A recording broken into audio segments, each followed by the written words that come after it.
Beamy, 24 years old male, living in Seattle, working remotely as a junior graphic designer. My life is a series of gray days and glowing screens. Moved into this new apartment complex about 6 months ago.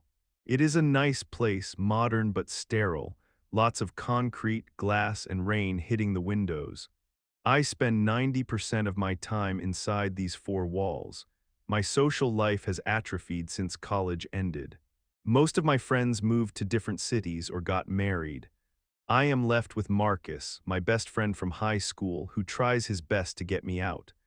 But usually I just want to stay in, order takeout, and grind ranked matches in whatever MMO is popular. Loneliness is a slow poison. You do not notice it killing you until you are already dead inside.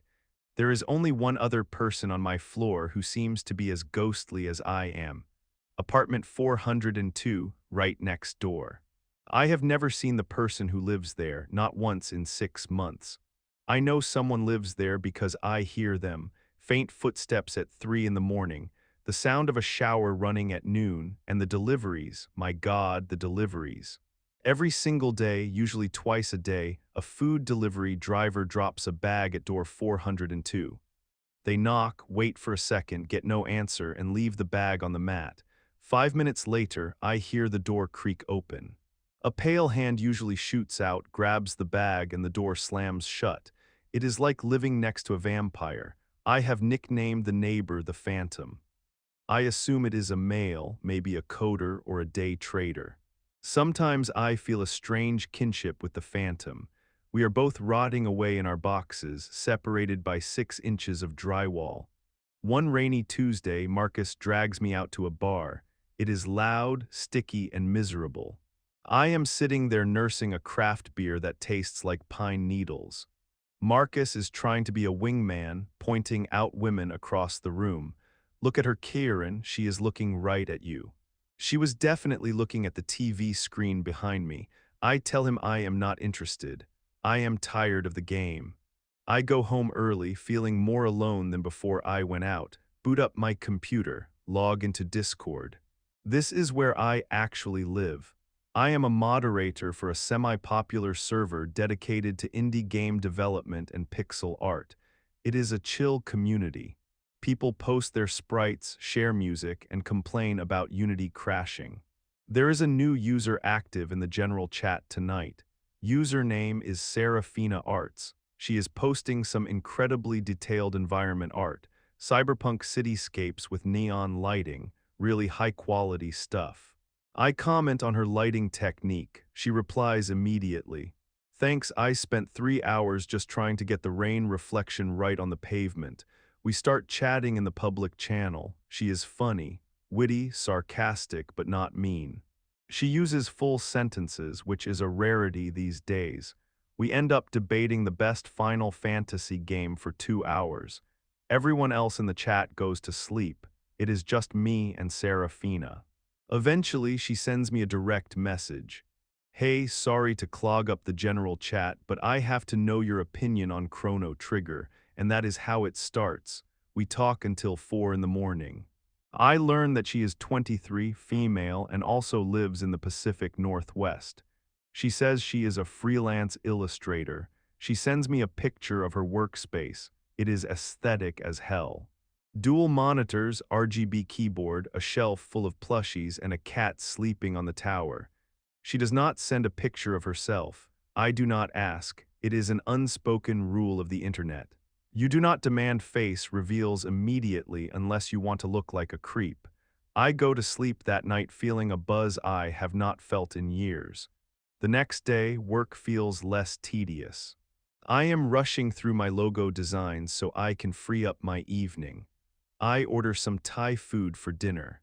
As I open my door to get the delivery, I see the delivery guy dropping off a bag at apartment 402.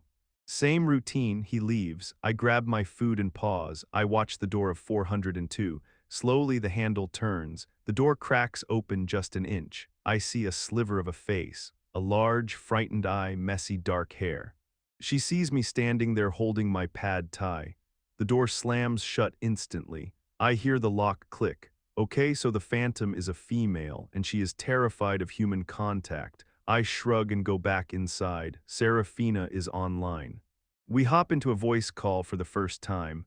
Her voice is soft, a little raspy, like she just woke up. It is a nice voice. We play a co-op survival game. She is surprisingly good, better than me.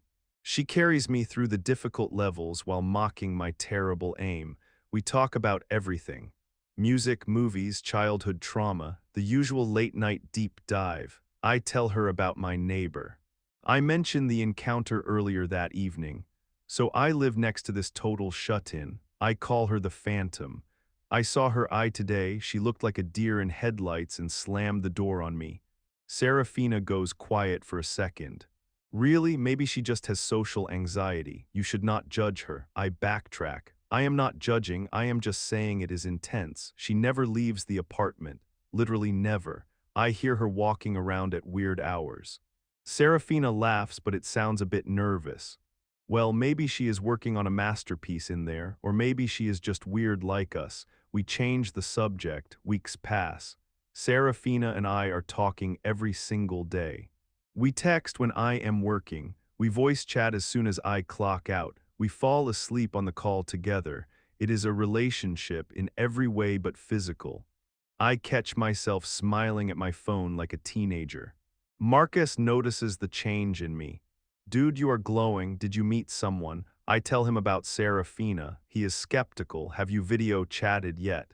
No. Have you seen a picture of her face? No, just her hands holding a controller or her cat.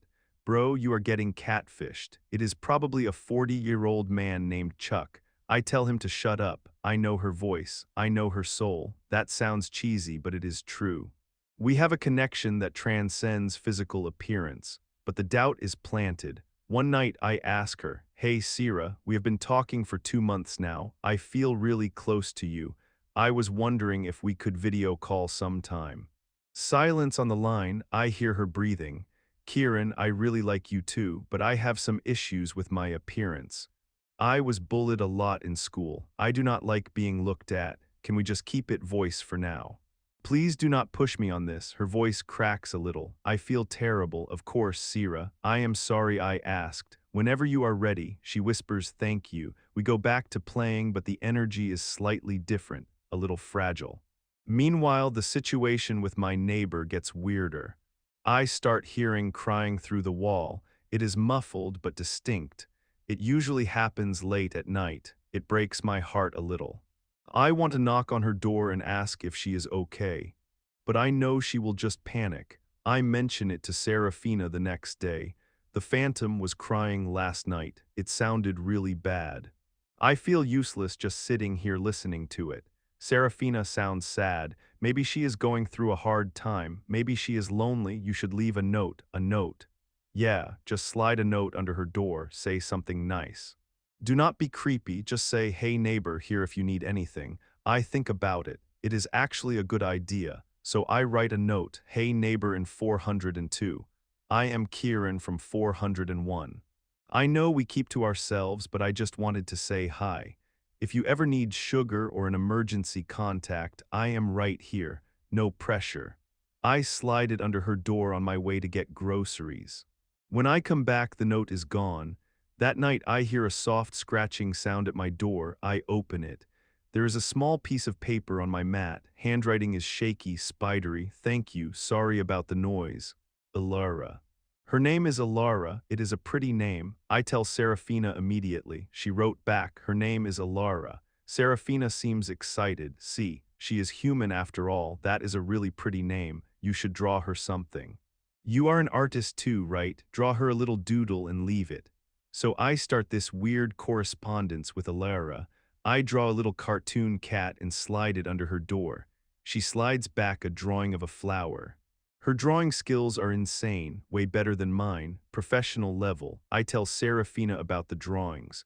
Wow, maybe she is an artist too. You guys have a lot in common. Maybe you should ask her out. I laugh, no way. She is terrified of the world. Besides, I am interested in someone else. Silence on the line. "Oh really, who is that? You know who, Sira?" She giggles. "Stop it. You make me blush. The dynamic is strange." I am falling for Serafina, but I am becoming fascinated by Alara. Alara feels like a mystery I need to solve. Serafina feels like my soulmate. 3 months in, it is October, raining constantly. Serafina and I are watching a movie together on Discord, streaming it simultaneously. It is a horror movie. She gets scared easily. Every time there is a jump scare, she squeaks. It is adorable. Suddenly, the fire alarm in my building goes off. It is deafening, blaring sirens, strobe lights flashing in the hallway. Crap, Sierra, I have to go. Fire alarm. She sounds panicked. Be careful, Kieran. Get out of there. I grab my coat, my phone, and my keys. I run into the hallway. People are coming out of their apartments looking annoyed and sleepy. I look at door 402. It is closed. I know she is in there. I know she is terrified. The alarm is loud enough to cause a panic attack in a normal person. For someone with severe anxiety, this must be hell. I cannot leave her. I pound on the door. Ilara, it is Kieran, you have to come out. It might be a real fire. No answer, I hear shuffling inside. Ilara, please open the door, I will walk with you. I promise no one will bother you. The door unlocks, it opens slowly. She is standing there. She is wearing oversized gray sweatpants and a massive black hoodie with the hood pulled up. She is shaking violently. She is clutching a sketchbook to her chest like a shield. She looks down at the floor, refusing to make eye contact. Come on. I keep my voice calm. I reach out a hand but do not touch her, just follow me. She nods. She steps into the hallway. We walk down the stairs together, 4 flights. She stays right behind me, practically stepping on my heels. We get outside, it is pouring rain. The whole building is standing in the parking lot. Fire trucks are arriving, lights everywhere. Alara is hyperventilating. She is pulling the hood down so far I can barely see her chin. We stand under a tree a little away from the crowd. Hey, breathe, look at me, or look at the ground, just breathe.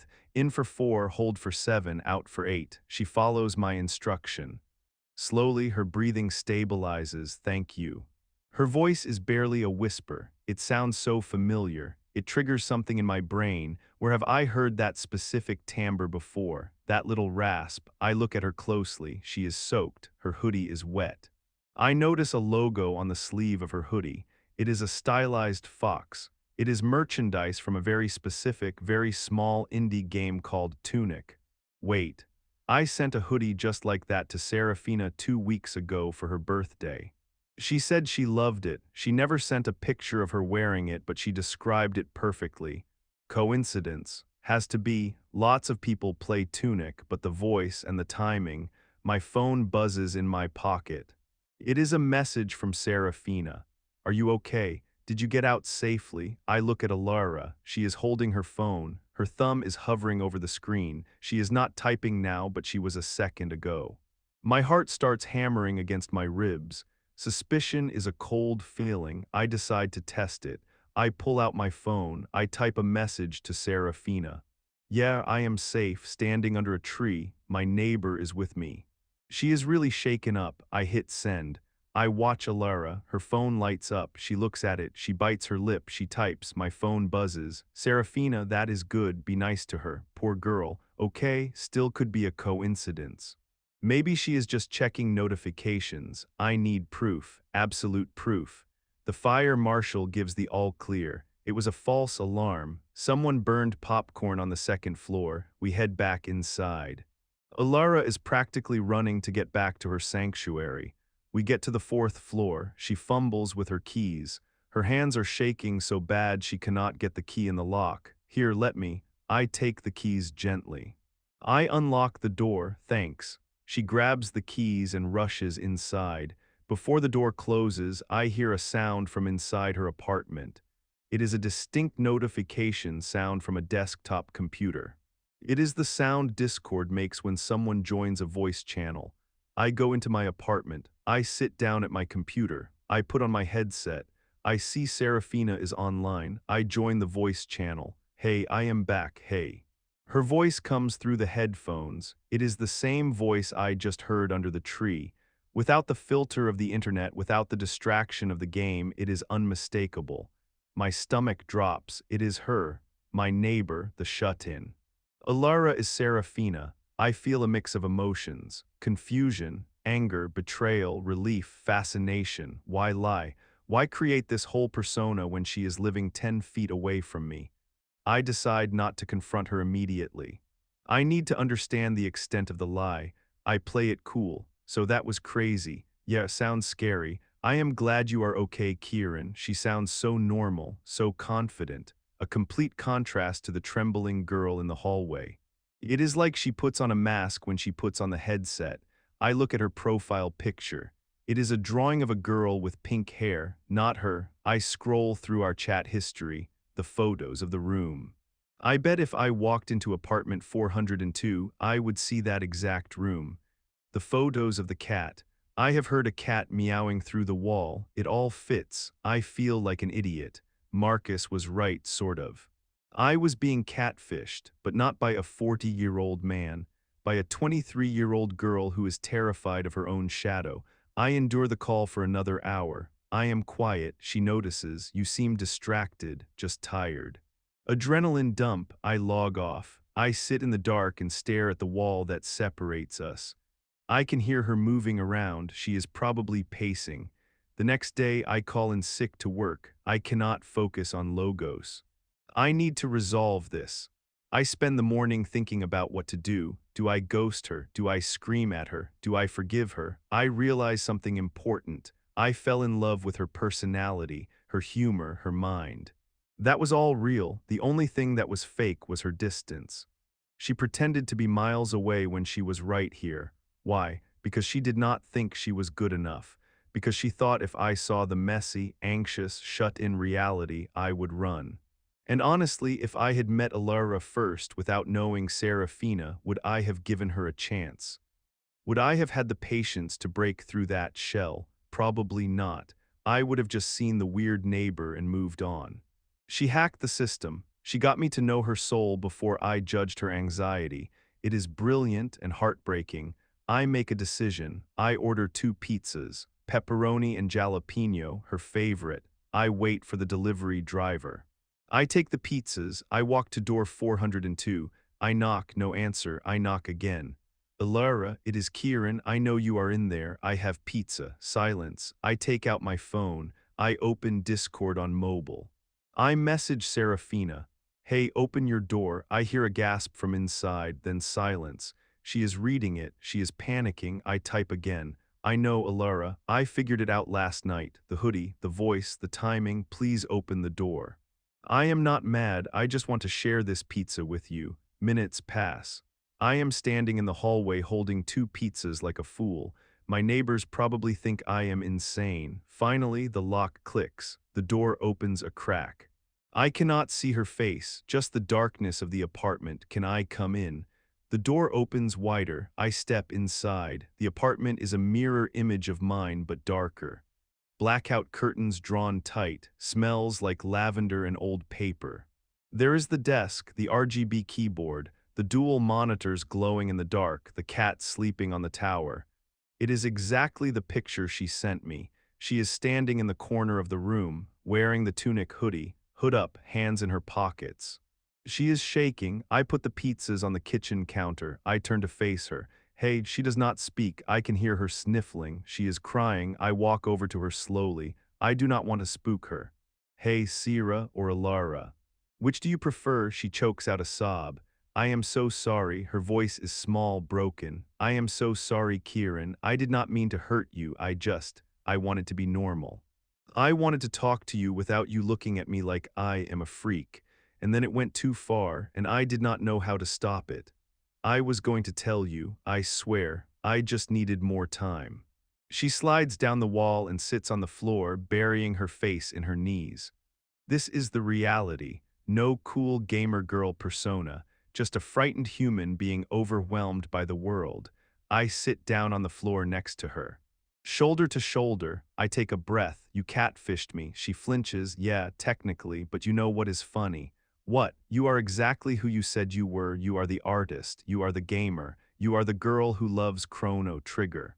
You just left out the part where you live next door and hate sunlight. She lifts her head slightly. One eye peeks out from the hood. You are not mad. I am a little mad. I feel a little stupid. But mostly I am just relieved. Relieved, yeah, because I really liked Serafina. And I was terrified that she was actually a 40-year-old man named Chuck. She lets out a wet laugh. No Chuck here, just me. I reach out and gently pull her hood down. She tries to pull away but stops. I see her face properly for the first time. Pale skin, dark circles under her eyes from lack of sleep, messy hair, no makeup. She looks exhausted and beautiful. In a raw, real way. Hi, Alara. Hi, Kieran. We sit there for a long time, eating pizza on the floor, talking. It is awkward at first. She struggles to make eye contact, but eventually the Serafina side of her comes out. She starts making jokes about the pepperoni being too spicy. She rants about a bad client she had earlier. The barrier is breaking. I ask her about the agoraphobia. It started in college. Panic attacks got worse and worse. Eventually, it was just easier not to leave. My parents pay the rent. I make money from art commissions. I survive, but I am not living. She looks at me with tears in her eyes. Talking to you was the only time I felt like I was part of the world again. That hits me hard. I take her hand. Her fingers are cold. Well, you are stuck with me now. No more walls, no more screens. We are doing this analog. She squeezes my hand back. Okay, the next few months are a slow process. We start dating, but it is a weird kind of dating. Our dates are in her apartment or mine. Movie nights, cooking dinner together. Gaming side by side instead of over Discord. It is intimate, domestic. I learn her triggers, loud noises, unexpected knocks at the door, bright lights. I learn how to calm her down. I become her safe space, and she becomes mine. She pushes me to be more creative. She critiques my designs. She makes me a better artist. We are a team. Marcus meets her eventually. He comes over for game night. I warned him to be cool. He is surprisingly gentle. He treats her like a normal person. After he leaves, she tells me she liked him. That is a big step. Spring arrives. The rain stops for a few days. The sun comes out. I propose a challenge. Let us go to the roof. Just the roof of the building. No strangers, just fresh air. She is terrified, but she trusts me. We plan it like a military operation. Midnight, when everyone is asleep, we take the stairs step by step. She is gripping my arm so hard it hurts. We get to the roof access door. I open it. Cool night air rushes in. You can do this. I am right here. She takes a deep breath. She steps out. We walk to the edge. The city lights are spread out below us. Seattle glowing in the dark. She stares at it. Her eyes are wide. I haven't seen the sky without glass in between for 2 years. She whispers. It is huge. I put my arm around her. It is all yours, one step at a time. She leans her head on my shoulder. Thank you, Kieran, for seeing me, not the JPEG me. I kiss the top of her head. Anytime, neighbor, we stay up there for an hour, just watching the city breathe. It is not a magical cure. She does not suddenly become an extrovert. The next day she still struggles to answer the door for the mailman, but the fear is not a wall anymore. It is just a hurdle, and we jump it together. 6 months later. We are at a coffee shop down the street. It is early morning, so it is empty, her idea. She is wearing her hoodie, but the hood is down. She is drinking a latte and sketching the barista. Her hand is shaking a little, but she is smiling. I am working on my laptop across from her. I look at her. I think about the phantom next door. I think about the voice on Discord. I think about the girl under the tree in the rain. And I realize I am the luckiest man alive. She catches me staring. What? Nothing, just admiring the view. She rolls her eyes and throws a sugar packet at me. Shut up, simp. I laugh. Life is good. Sometimes the best things are right next door. You just have to listen through the walls. Be me happy.